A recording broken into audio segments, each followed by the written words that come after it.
चलिए दोस्तों बात करते हैं एक और नई क्वेश्चन के बारे में। इस क्वेश्चन में एग्जामिनर ने कहा एक वृत्त का व्यास वर्ग की भुजा के बराबर है।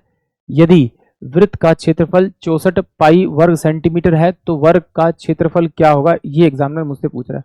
तो भैया अगर आपको वृत्त के बारे में पता है और वर्ग के बारे में पता है, उसके क्षेत्रफल, एरिया और परिमाप के बारे में पता है, यानी दोनों की फिगर के फॉर्मूले के बारे में पता है, तो फिर आप इसे डायरेक्ट ही सोल्व करेंगे। एग्जामिनर ने क्या कहा यहाँ पे, देख यहाँ पे कहा है वृत्त का जो क्षेत्रफल है वो कितना है, 64 पाई है। तो वृत्त का क्षेत्रफल होता है पाई आर का स्क्वायर इक्वल टू कितना रहेगा 64।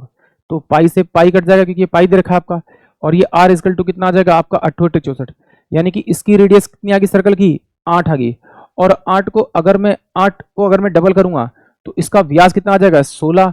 और मुझे मालूम है कि ये किस किस साइड आई है, वर्ग की, और वर्ग की भुजा गुना भुजा करूंगा तो मुझे क्या मिल जाएगा, क्षेत्रफल वर्ग का, यानी कि 256 सेंटीमीटर स्क्वायर।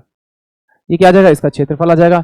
यानी कि ऑप्शन जो डी होगा वो इस क्वेश्चन के लिए करेक्ट होगा। एक बार इसको चलो सॉल्व भी कर देते हैं। एग्जामिनर ने क्या कहा, ये मेरे पास में क्या है, एक वर्ग है मेरे पास में, ये मेरे पास में एक वर्ग है, और ये वर्ग की एक भुजा पर इसने क्या दे रखा है, आपका सर्कल दे रखा है। ये सर्कल दे रखा है, मान लेते हैं इसकी डायमीटर थोड़ा सा ठीक से बना देते हैं।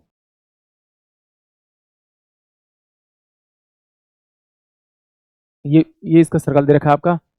अब उसने एग्जामिनर ने क्या दे रखा है, इस वृत्त का मुझे क्या दे रखा है, आपका क्षेत्रफल दे रखा है। तो ये आर इक्वल टू कितना होगा आपका, ये आर इक्वल टू कितना होगा आपका पाई, और आर स्क्वायर बराबर कितना होगा 64 पाई के बराबर होगा। पाई से पाई गया तो आर इक्वल टू कितना हो जाएगा, इधर जाकर अंडर रूट होगा तो 8 आ जाएगा। यानी कि इसकी जो रेडियस है, यानी कि आधी दूरी है वो 8 है, तो ये आधी दूरी भी 8 होगी। तो दोनों को अगर ऐड करूंगा तो कितना 16 हो जाएगा।